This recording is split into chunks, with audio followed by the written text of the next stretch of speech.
그 동물 말 보신 적 있으시죠? 타본 적 있으시죠? 말 눈이 어떻게 돼 있어요?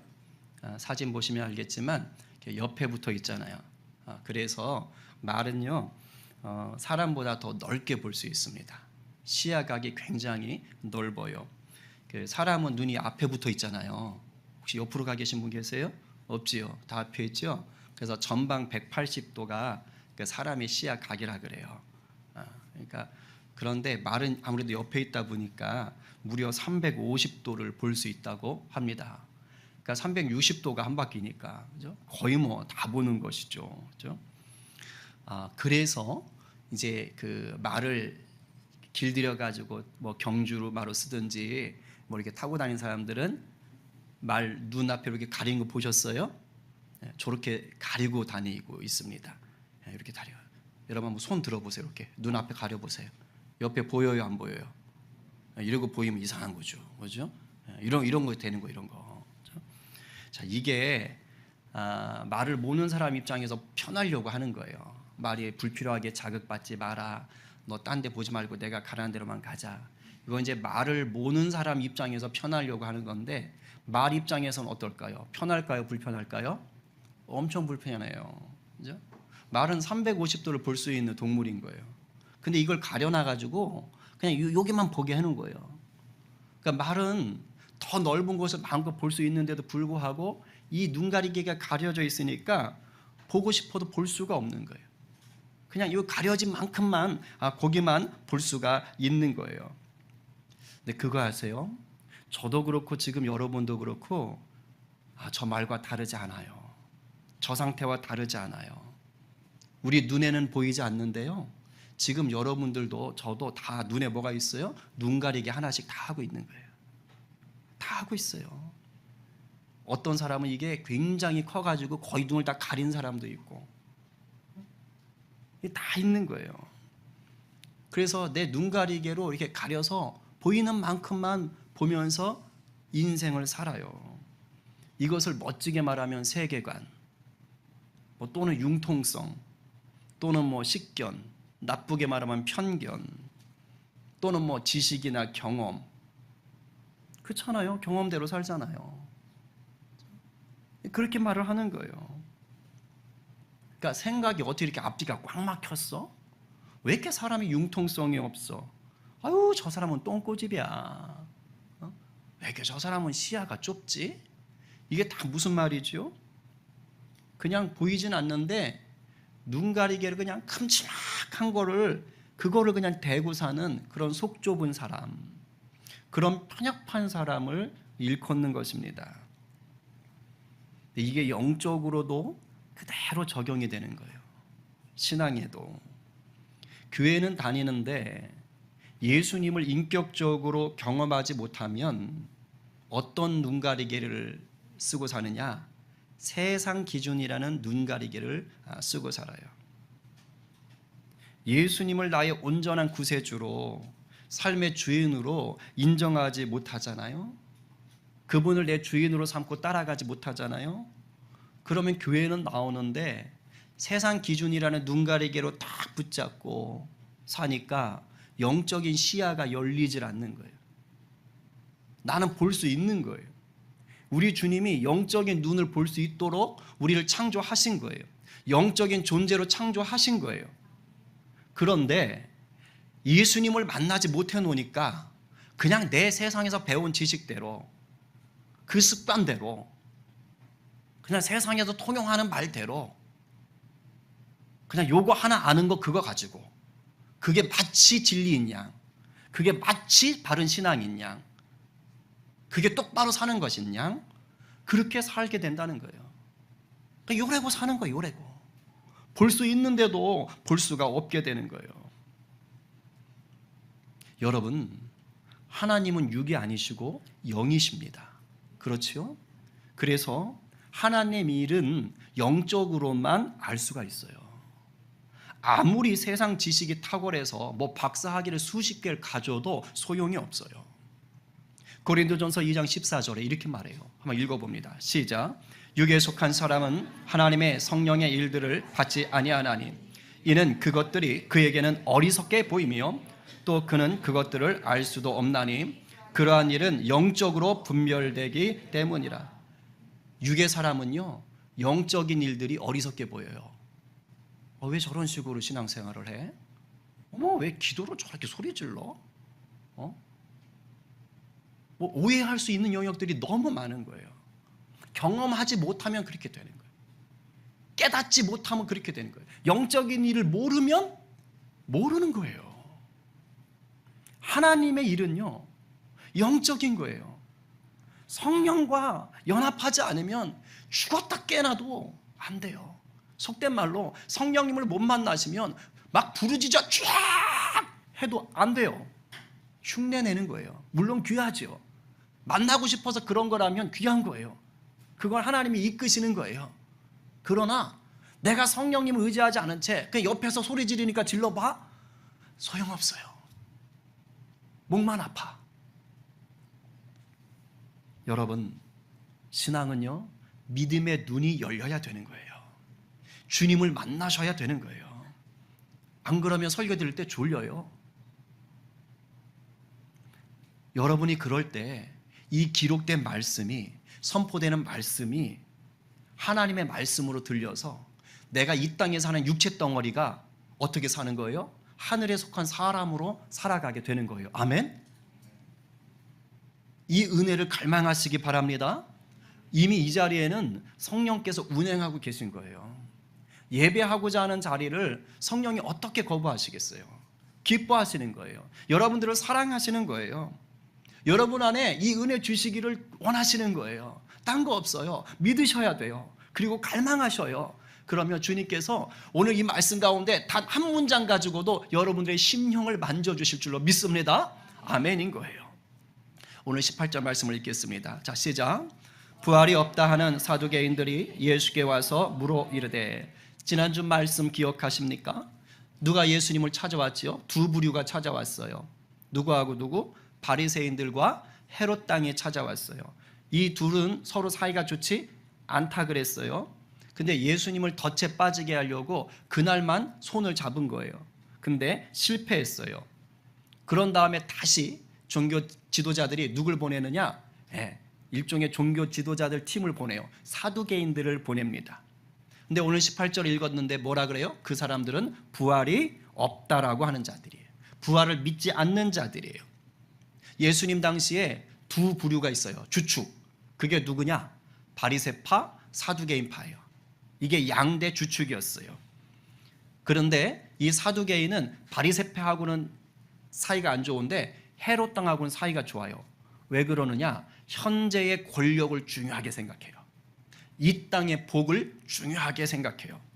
그래서 헤롯 땅은 헤롯 왕을 쫓아가니까 정치적인 권력을 붙잡고 있는 자들이에요. 그리고 사두개인들은 종교적인 권력을 붙잡고 있어요. 사두개인들은 예루살렘 성전을 중심으로 활동을 합니다. 거기서 장사도 하고 하는 거예요. 그리고 그 사두개인에게서 주로 대제사장이 나오는 거예요. 그러니까 종교의 수장이 나왔던 것이죠.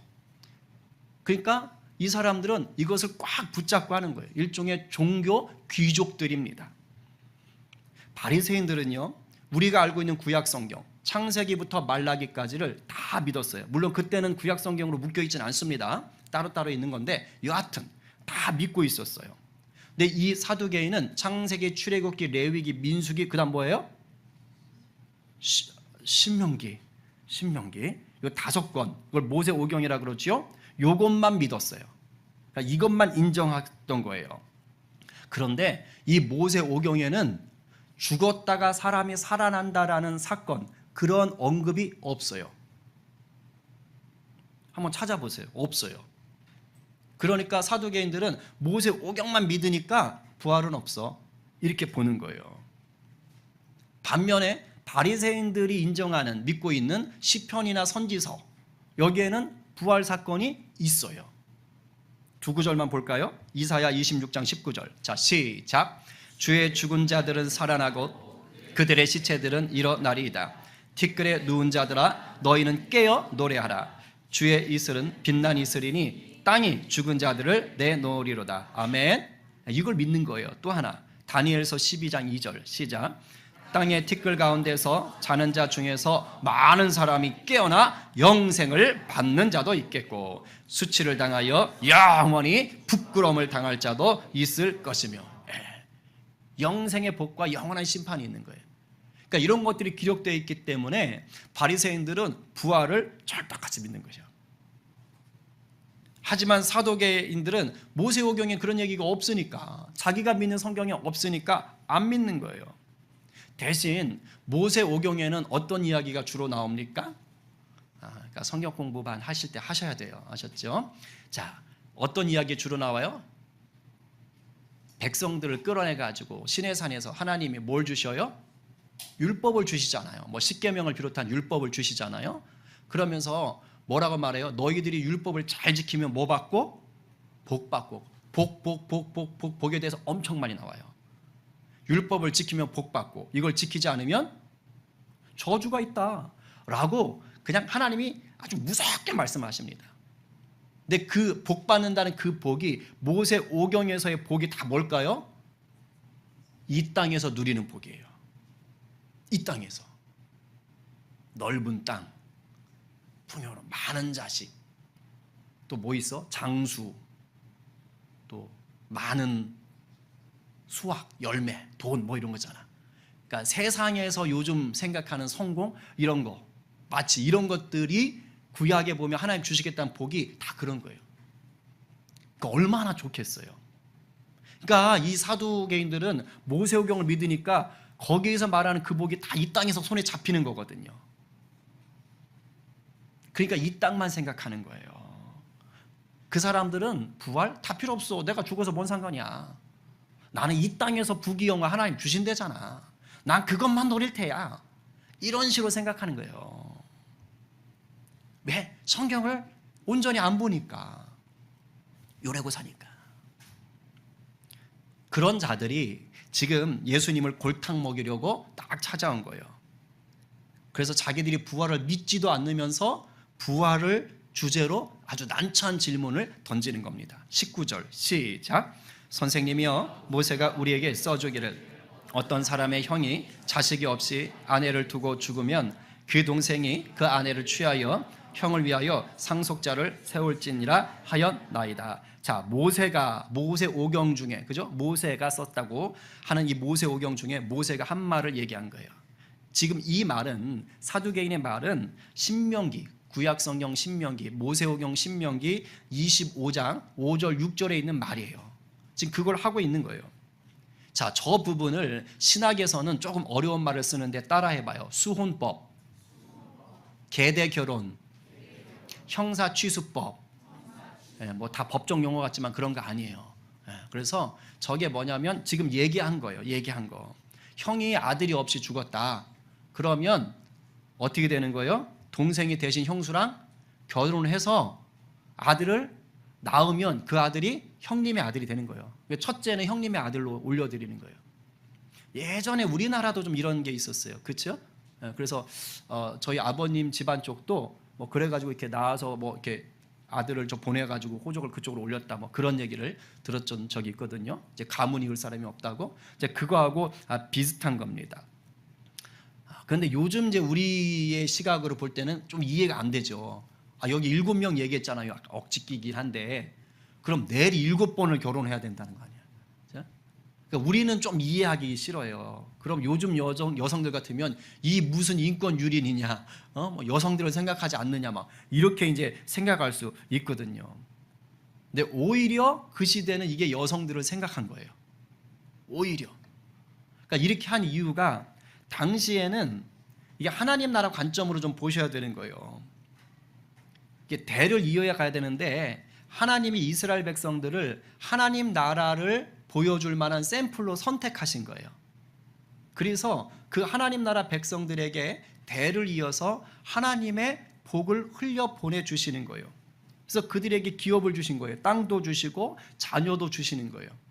자, 그러면 그것이 흘러가면서 하나님의 말씀을 잘 지키는 백성들, 족속들이 돼야 되잖아요.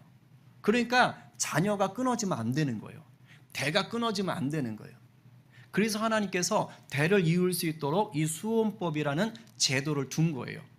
동시에 그때 당시는 이 사회적으로 약자가 누구냐? 과부, 나그네, 고아예요. 그러니까 만약에 형이 죽어버리면 그 아내는 과부가 되잖아요. 의지할 곳이 없는 거예요. 살 수가 없는 거예요. 그러니까 또 여성을 보호하는 차원에서 그렇게 결혼할 수 있도록 문을 열어놓은 거예요. 그러니까 오늘날 우리 시각으로 보시면 안 돼요. 이건 하나님 나라의 관점과 그 시대에 하나님이 베푸신 긍휼의 시각에서 보셔야 되는 거예요. 그래서 이것이 잘 드러난 성경이 구약 성경 중에 뭐예요? 룻기에 나오잖아요. 룻이 자기 남편 죽었잖아요. 근데 어머니 따라서 유다 땅 와가지고 누구랑? 가까운 친척인 보아스랑 결혼하잖아요. 그래서 거기서 낳은 아들 오벳을 나오미의 아들로 올린다니까요. 이게 수혼법이 잘 지켜진 예인 겁니다. 근데 사도계인들이 이제 모세오경에 이 말씀이 있으니까 이걸 갖고 와서 예수님 골탕 먹이는데 약간 과장을 하는 거예요. 억지를 부려요. 그 얘기가 20절부터 23절입니다. 자, 읽어볼게요. 자, 시작. 7형제가 있었는데 마지가 아내를 취하였다가 상속자가 없이 죽고, 둘째도 그 여자를 취하였다가 상속자가 없이 죽고, 셋째도 그렇게 하여 7이 다 상속자가 없었고 최후의 여자도 죽었나이다. 7사람이 다 그를 아내로 취하였으니 부활 때 그들이 살아날 때에 그 중에 누구의 아내가 되리이까. 지금 우리식으로 생각하면 끔찍한 일일 것 같은데 그때는 뭐 이제 수혼법이라는 제도가 있었다 이거예요. 자, 근데 조금 이제 뻥을 튀겼어요. 이제 극단적으로 예수님한테 지금 이렇게 함정을 파서 몰아넣는 건데, 한 여자가 차례대로 7 남자랑 결혼했다가 다 죽는 거야. 남자도 죽고 여자도 죽고. 자기들이 인정을 안 하는데, 자 그러면 만약에 부활이 있다고 그렇죠. 자 그럼 부활을 했어요. 그럼 이 여자는 대체 누구의 아내입니까? 요거 물어본 거예요. 자, 물어볼 법한 질문이에요? 아니에요? 좀 과장이고 억지인데 물어볼 법한 하잖아요. 궁금하지 않으세요? 당연히 궁금하죠. 저 같아도 궁금해요. 이런 질문 많아요. 예수 믿은 지 얼마 안 되시는 분들이 부활에 대해서 질문합니다. 이렇게 질문해요. 우리 부모님 화장해서 이 뼈만밖에 없는데 나중에 부활하면 어떻게 돼요? 뭐 몸으로 부활한다더니 이거 돼요? 이거 물어봅니다. 그리고 장애인으로 살다가 돌아가셨어요. 우리 부모님 평생 장애 앓다 돌아가셨는데 그 부활해도 장애로 태어납니까? 너무 싫잖아요. 물어본다니까요. 궁금하잖아요. 그러니까 사두개인도 그런 궁금증이 있는 거예요. 자기들 부활은 믿지 않지만 설령 부활한다면 진짜 어떻게 되지? 이런 경우 어떻게 되지? 그러니까 바리새인들은 아마 얘기를 못했을 거예요. 그러니까 예수님한테도 이 질문을 던졌겠지. 옳다구나 걸려들 거라고. 왜 이렇게 질문을 하게 되는가요? 부활에 대해서 몰라서 그래요. 모르니까 질문하는 거예요.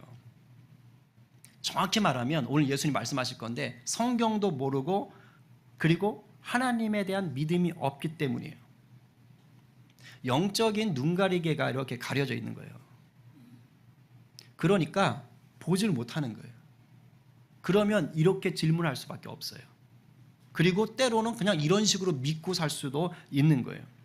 그래서 예수님이 24절 말씀을 주시는 거예요. 이거 오늘 우리에게 주시는 말씀이에요. 읽어볼게요. 시작.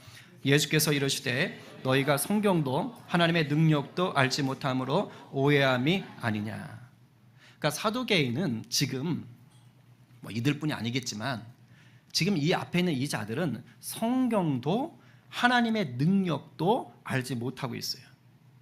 그러니까 엉뚱한 얘기하는 거예요. 사두개인들이 이렇게 성경도 하나님의 능력도 알지 못하게 된 이유가 뭘까요? 간단해요. 하나님을 제대로 안 믿는 거예요. 하나님 제대로 안 믿는 거예요. 더 극단적으로 말하면 하나님을 안 믿고 있는 거예요. 사두개인들은 어떤 사람들이라고요? 이 땅의 부귀영화가 중요한 사람들. 그래서 자기가 부귀영화를 누리려고 모세오경에 나타난 하나님을 이용하는 거예요. 모세오경에 있는 것을 이용하는 거예요. 그 율법이나 그 제사법을 이용하고 있는 자들로 변질된 거예요. 그러니 모르는 거죠. 이거 시사하는 바가 큽니다. 지금 이 사람들 초신자 아닙니다. 제가 볼 때 여기 초신자들 안 계시죠? 초신자가 아니에요. 성전 중심으로 활동하는 종교 전문가예요. 종교 전문가들. 대제사장이 나온다고요. 오늘날로 말하면 목회자 그룹이고 교회 리더십 그룹이에요. 그런데 이런 자들이 성경도 하나님의 능력도 모르고 있다고요. 무슨 말이죠? 그 누구도 자만하지 말라는 거예요. 여러분, 성경을 지식적으로 많이 아는 것과 성경을 하나님의 말씀으로 깨달아 누리는 건 전혀 다른 겁니다. 신학교 교수 중에도, 성경을 그렇게 잘 안다는 교수 중에도 예수 안 믿는 신학교 교수가 있어요. 지식이 많은 거, 직분이 높은 거 아무 소용없어요. 예수님의 말씀을 주의 말씀으로 바꿔 누리는 거 다른 문제입니다. 하나님의 능력, 직분 있다고 목사라고 아닙니다. 믿는 자가 누리는 것입니다. 아멘입니까? 아멘입니다. 제가 오늘 말씀 본문을 묵상할 때 참 두려웠어요. 늘 두려워요, 사실. 제가 설교 준비할 때마다 설교 본문을 똑바로 알려고 여기를 대해서 연구한 학자들의 책 주석이라 그래요. 제가 그걸 몇 권씩 읽어요. 많을 때 10권도 읽고 막 그래요. 적어도 4-5권은 제가 봐요. 실수하지 않으려고. 그리고 관련 자료들도 열심히 찾아봅니다. 그 30-40분 설교 한 편 하려고요. 아주 그냥 똥줄이 타요, 저는. 그런데 거기 보면 막 좋은 얘기 많아요. 그럴듯한 얘기 많아요. 그런데도 제 마음에 안 차요. 그래서 제가 기도를 해요. 왜 그런 줄 아세요? 하나님, 이 말씀 깨닫게 해주세요. 우리 성도들에게 들려주고 싶은 말씀이 뭡니까? 이 본문으로 저에게 들려주길 원하시는 하나님의 말씀이 뭡니까? 이 사람들이 연구한 거 말고 오늘 이 말씀을 들어야 될 우리 성도들에게 하나님이 하고 싶은 얘기가 뭡니까? 제가 그 기도를 하면서 준비해요. 아니면 울리는 꽹과리가 되니까. 종교 사기꾼 되지 않으려고 하나님 앞에 막 매달려요. 그리고 준비하는 거예요. 그리고 어떨 때는요, 설교문 써놓고도 막 마음이 힘들어요. 이건 내가 잘못한 거 아니야? 막 이런 마음이 들 때도 있고. 하나님이 어쨌든 정리시켜서 마침표 찍고 이렇게 선포하게 하시니까 이제 하나님의 은혜로 들으시기 바랍니다. 그런 마음으로 준비했다고요. 달리 말하면 우리가 정말 이런 마음으로 하나님의 말씀을 대해야 되는 거예요. 바라기는 여러분이 큐티를 할 때, 성경을 읽을 때, 또 이렇게 말씀을 들을 때 어떤 인간관계 맥락에서 받지 마세요. 그러면 그냥 목사님하고 사이가 좀 좋으면 잘 들리고 좀 사이가 나쁘거나 별 상관없으면요, 하나도 안 들려요. 그게 아니라 오늘 저 강단에서 주는 말씀은 주의 말씀이구나. 내가 한마디라도 주의 음성을 듣겠다 라는 갈망으로 들어보세요. 그러면 놀랍게 내 심령을 만지는 주님의 음성이 들립니다. 아멘. 이 은혜가 여러분 가운데 충만하기를 간절히 축원합니다. 아멘이요. 자, 드디어 예수님이 이제 부활한 상태에 대해서 힌트를 주셔요. 25절. 이거 중요합니다. 예수님의 말씀이에요. 자, 봤습니다. 시작. 사람이 죽은 자 가운데서 살아날 때에는 장가도 아니가고 시집도 아니가고 하늘에 있는 천사들과 같으니라. 이건 예수님의 말씀입니다. 하나님의 아들이신 예수님의 말씀이에요. 그러니까 이거는 빼도 박도 못하는 절대 진리인 거예요. 자, 그런데 아쉽게도 제가 좀 아쉬웠어요. 부활한 세계에 대해서 좀 다 다 정보를 많이 알려주면 좋겠는데 딸랑 사도개인이 질문한 것만 대답하세요. 근데 제가 그래서 따졌어요. 예수님 좀 치사하시네요. 부활에 대해서 궁금해하는 우리 성도들이 좀 있는데, 저도 궁금한데 많이 좀 알려주시지. 그냥 사도 요한 통해 가지고 그냥 요한계시록에 찔끔 조금, 사도 바울 통해 가지고 고린도전서 15장에 조금, 그리고 공식력 있는 걸로 따지면 예수님 말인데 많이 좀 알려주시지. 예수님 그랬더니 대답을 안 하시더라고요. 오늘 새벽에 대답해 주셨어요. 내가 말해주면 니네가 깨닫겠냐? 니네가 알겠니? 왜 그러냐면 요 말 속에 답이 있어요. 제가 궁금해서 계속 질문했거든요. 자면서도. 근데 어제까지는 안 알려주시고 오늘 새벽에 깨니까 알려주셨어요. 말해도 몰라. 그 말씀을 하시거든요. 오늘 요 답과 연관됩니다. 쉽게 말하면 무슨 말이냐면 예수님의 이 말은 부활해서 살게 되는 하늘나라의 세상은 이 세상과 같다 다르다? 다르다. 요 말이에요. 요게 답이에요. 그러니까 주님이 그래요. 내가 너한테 알려준들 이해를 못해. 요한계시록에 나오는 그 하늘문 엄청 아름다운 보석들 있잖아요. 그건 이 땅에 우리가 알 수 있는 보석으로 얘기한 것뿐이에요. 이해할 수 없다는 거예요. 그러면서 이걸로 충분하다 라고 말씀하시는 거예요.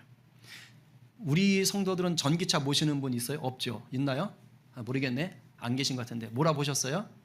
자, 하나 물어볼게요. 다 가솔린 아니면 경유일 텐데, 휘발유 아니면 경유인데, 자, 여러분들이 전기차를 바꿨어요.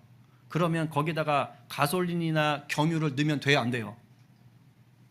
넣고 싶어도 못 넣죠. 넣을 필요 전혀 없죠. 그렇죠? 왜요? 차가 똑같은 차가 아니에요. 굴러가는 건 똑같고 핸들 똑같고 움직이는 건 똑같은데 먹는 연료가 다른 거예요. 전혀 다른 거예요. 단 1리터도 안 들어가요. 왜? 전기로만 가니까. 전기로만 가니까. 마치 천국 이런 거예요. 뭔가 연결이 되는 것 같지만 사실은 전혀 다른 법칙에 의해서 움직여지는 곳이라고요. 신혼여행 같은 데 가보면, 아니면 뭐 이렇게 해외여행 같은 데 가보면 그 바닷속에 들어가는 경우 있어요. 저 때는 항아리 쓰고 들어갔었는데 요즘은 그 산소통을 메고 들어가더라고요. 자, 물속에 들어가서 움직이려면 산소통이 있어야 되죠. 그렇죠? 근데 물 밖에 나와서 산소통 필요해요? 필요 없어요. 물 밖에 나와서 이러고 있으면 그 이상한 사람이에요. 왜? 천지가 산소인데. 그렇죠? 이거예요. 예수님 이 말씀하시는 거예요. 이 땅과 천국의 삶은 다르다라는 거예요. 전혀 다른 방식이라는 거예요. 이 세상을 사는 우리에게는 하나님이 결혼 제도라는 것을 주셨어요. 왜일까요? 하나님이 천지를 창조하신 후에 아담과 이브에게 명령을 주세요. 생육하고 번성하고 땅에 충만하여 땅에 다스리라. 생육하고 번성하려면 뭐 해야 돼요? 결혼해야 되잖아요. 남녀가 자녀를 낳아야 되잖아요. 그러니까 결혼과 출산이라는 것을 위해서 하나님이 이 제도를 두신 거예요. 그런데 부활한 이후에 하나님 나라에는 이게 필요 있다 없다? 없다고요. 왜? 그땐 이미 하나님이 선택하신 하나님의 자녀들로 모아지는 거예요. 그러니까 모두가 다 하나님의 자녀인 거예요. 거기 가서 부부관계, 부모 자녀 관계가 더 이상 있어야 될 필요가 없는 거예요. 이 말 들으면서 어떤 분은 할렐루야, 그때가 너무너무 빨리 왔으면 좋겠습니다. 뭐 이런 분이 있을 수도 있는데 없기를 바랍니다. 주여, 그냥 이 땅에서 즐거우니까 좀만 더 즐기되 그렇게 기도하셔야지. 주여 당장 내일 보내주세요. 뭐 이러면 안 돼요. 그건 아닌 것 같고. 정말 제가 어제 진심으로 기도했어요. 그런 고백하지 않도록 우리 성도들. 그러니까 부활하면 모두가 하나님의 자녀들인 거예요. 제가 오늘 아침에도 목양실 와가지고 또 이 말씀 묵상하는데 하나님 또 하나 힌트 주시더라고요. 야, 만약에 천국 가서도 가족관계가 그대로 있잖아? 그럼 진짜 난리 나. 왜요? 너는 지금 네 가족만 생각하지, 네 아내, 네 하원이 시원이만 생각하지. 그래서 그냥 그렇게만 살 것 같지. 근데 천국 가면 네 엄마 아버지 있잖아. 네 엄마 아버지의 엄마 아버지도 있잖아. 그럼 그분들은 어느 때를 생각하겠니? 네가 컸을 때 생각할까? 아니야. 그분들이 만약에 너 어릴 때 생각하면 넌 어디 있을래? 네 아내하고 네 애들이 자책 없는 거야. 그렇게 되면 어떡할 거야? 가족 관계가 다 꼬여버려요. 그렇죠? 이게 될 수가 없는 거예요. 그 지혜를 주시더라고요. 그러니까 예수님 말씀이 맞는 거예요. 전혀 다른 세계라는 거예요. 전혀 다른 세계. 그래서 그렇구나. 그러면서 예수님이 뭐라 그래요? 천사와 같다라는 말씀을 하세요. 여기서 천사와 같다는 건 우리가 천사가 된다는 게 아닙니다. 그 뜻이 아니라 천사가 가지고 있는 어떤 특성을 갖게 된다는 거예요. 천사는 결혼하지 않습니다. 천사는 그래서 출산도 하지 않습니다. 천사는 영원한 존재입니다. 이 특성을 갖게 된다는 거예요. 결혼하지 않아요, 출산하지 않아요, 죽지 않아요. 이러한 특성을 갖는 자가 된다는 거예요. 제가 우리 성도들을 이렇게 섬기다 보니까 또 저희 부모님, 또 저희 가족 보니까요, 아무리 사이가 좋아도 부부간에, 부모 자녀 간에 설령 아무리 사이가 좋아도 그러기도 쉽지 않지만 아무리 사이가 좋아도 그 삶 속엔 수고가 있고 아픔이 있고 상처가 있고 슬픔이 있어요. 그렇죠? 아무리 좋아도 육체의 질병이 찾아올 때 있고 사랑하는 가족을 먼저 떠나보내야 될 때가 있어요.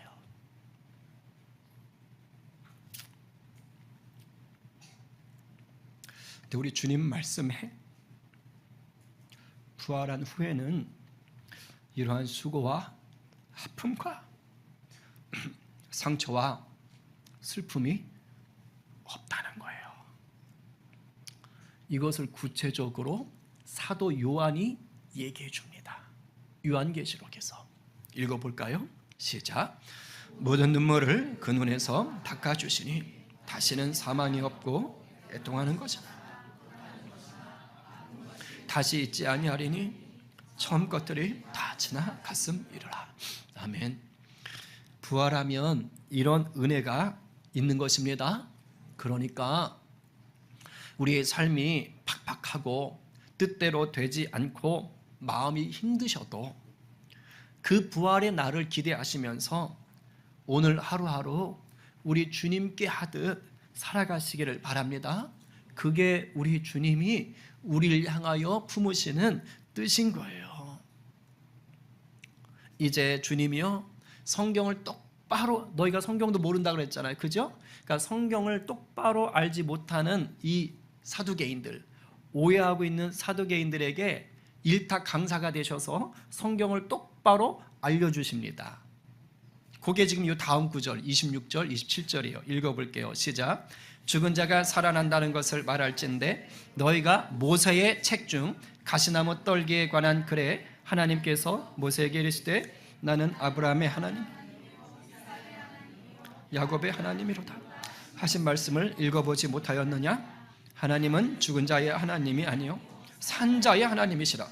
너희가 크게 오해하였도다 하시니라. 아멘. 26절에 보니까 예수님이 모세의 책 중에라고 말씀하세요. 근데 아까 사두개인들이 부활 사건이 없다라고 알고 있는 그 모세오경, 거기에 지금 예수님이 있지롱 이렇게 하시는 거예요. 니네는 모세오경에 부활 사건이 안 나온다고 알고 있잖아. 근데 그게 아니라니까. 모세오경에 부활이 있다니까 라고 예수님이 일부러 선지서에서 시편에서 안 뽑고 그 사두개인들이 없어! 라고 얘기하는 그 모세오경 중에서 한 구절을 딱 들고 나오시는 거예요. 지금 예수님 말씀하신 그 부분이 출애굽기 3장 6절인 거예요. 3장 6절. 근데 이 3장 6절은 유대인이라면 사두개인이든 바리새인이든 누구든 유대인이라면 다 알아야만 되는 아주 중요한 말씀이에요. 왜냐? 율법을 줬다는 모세가 그 떨기나무가 불이 붙었는데 타질 않아. 그곳에서 하나님을 만나는 거예요. 여기는 거룩하니 네 발에서 신을 벗어. 그러면서 하나님이 그곳에서 모세를 만나서 불러서 하나님이 모세에게 사명을 주는 자리입니다. 그러니까 유대인이라면 이 장면을 모를 수가 없어요. 모를 수가 없어. 모두가 다 아는 장면이야. 그러니까 사두개인들이 그런 구절이 있었어요? 모세오경에? 이렇게 변명을 못해. 이런 구절을 지금 예수님이 딱 뽑아가지고 말씀하시는 거예요. 그러면서 인용을 하는 거예요. 야, 하나님이 모세에게 뭐라 그랬니?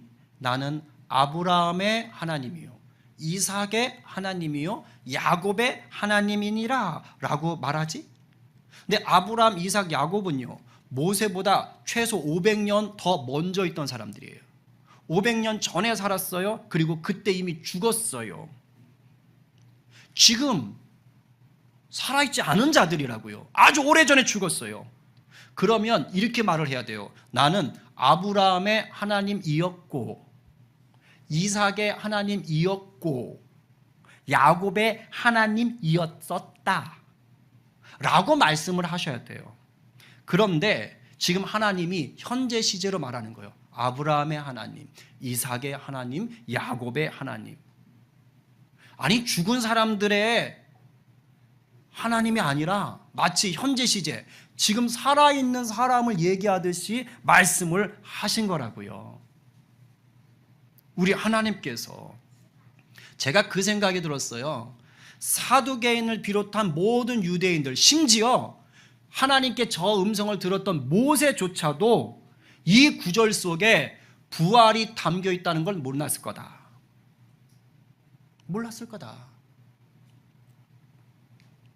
그런데 예수님은 아시는 거예요. 왜죠? 하나님의 아들이고 예수님이 이 땅에 사람의 몸으로 오시기 전에는 어떤 존재로 성자였어요? 태초에 말씀이 계시니라. 아셨어요? 말씀으로 함께 계신 거예요. 성부, 성자, 성령이, 예수님은 말씀으로 계셨어요.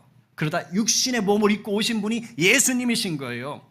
그러니까 이미 천지를 창조하실 때부터 하나님과 함께 계셨고, 모세에게 하나님이 말씀하실 때 이미 말씀으로 같이 계셨던 거예요. 그러니까 지금 성부 하나님이 모세에게 하셨던 말씀의 뜻이 뭔지를 너무 정확하게 아시는 거예요. 왜? 말씀으로 하셨으니까. 하나님의 기준 속에서 하나님 안에 죽은 자들은 뭐예요? 하나님이 보실 땐 이미 하나님 안에 부활한 자들이에요. 아멘? 하나님이 보실 땐, 하나님은요 시간에 매이지 않습니다. 우리는 과거, 현재, 미래를 따져야 되지만, 그래서 미래는 알 수가 없어요. 근데 하나님은 마치 그 위에서 계신 분이에요. 동시에 과거, 현재, 미래가 다 하나님 속에 있는 거예요. 그러니까 하나님 안에 죽었어. 그러나 하나님 안에 동시에 뭐가 있어요? 산자로 함께 있는 거예요. 아멘? 이게 우리 가운데도 적용될 줄로 믿습니다. 아멘인 거예요. 아멘인 거예요. 그래서 하나님이 현재 시제를 쓴 거예요. 500년 전에 죽었던 선조지만 하나님 안에서는 살아있다. 살아있다. 여러분, 이것은요 아브라함이나 이삭이나 야곱이 능력이 있어서 이렇게 된 게 아닙니다. 하나님 안에서 죽은 자들을 능히 부활하게 하시는 하나님의 능력. 너희가 성경도 하나님의 능력도 모르는구나. 바로 죽은 자들을 살리시는 하나님의 능력 때문에 그들이 살아있는 자가 되는 거예요. 아멘? 아멘이에요.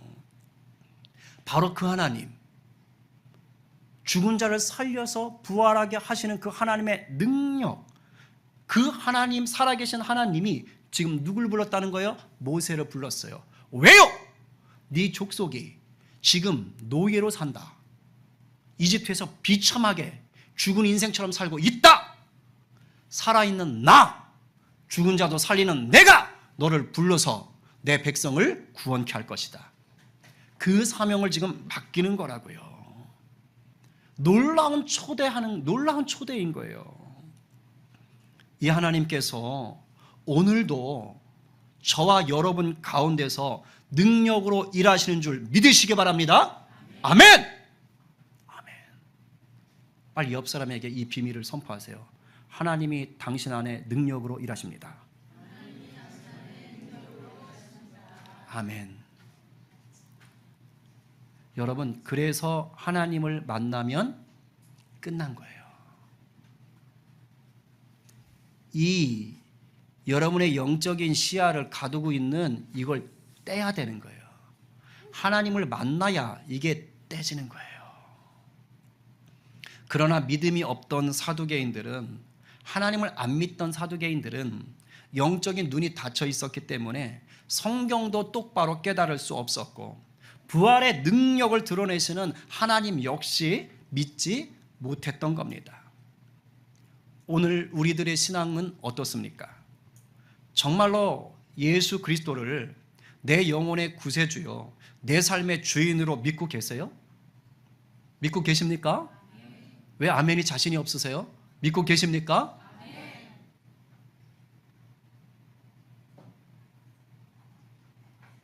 기록된 말씀을 우리 주님의 말씀으로 믿고 계십니까?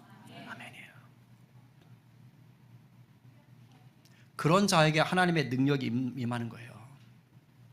하나님께서 산자의 하나님 되심을 믿으셔야 돼요. 그리스도 안에서 죽은 자들은 반드시 부활의 몸으로 다시 살게 되어 있습니다.